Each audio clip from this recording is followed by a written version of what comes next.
I am Heidi, and I'm you Chris. all know my husband, Chris. We're actually here today to talk to you about some shopping tips. As a mom, I find myself in the grocery store a lot, especially with 3 kids. We are always there. And you know, I've realized that if I don't have a plan before I go to the grocery store, kind of have a few tips and tricks, then I'm gonna buy stuff that I shouldn't buy and that he won't be too happy to see in the pantry when he gets home. So Well, and believe it or not, there's actually a lot of science that goes into how grocery stores are laid out and how food is presented.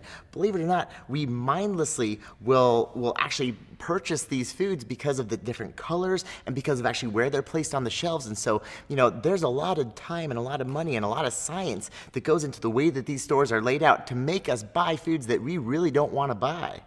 So what are some tactics that we can use? You know, well, when you're in the grocery store, try and stay around the perimeter of the grocery store. Typically, the aisles are going to have the processed food that you probably shouldn't be putting in your pantry. No.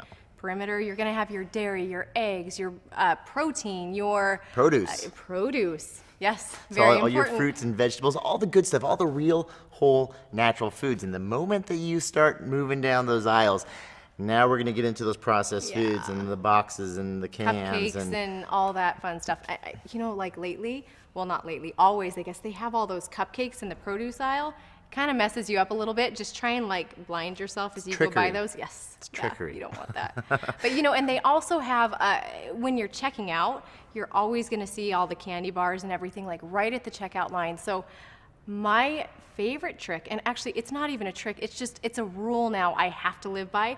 I have to eat before I go to the grocery store, because if I don't eat, I'm gonna buy way too much. Yeah. He's the same way. Never go on an empty stomach, let me tell you. No.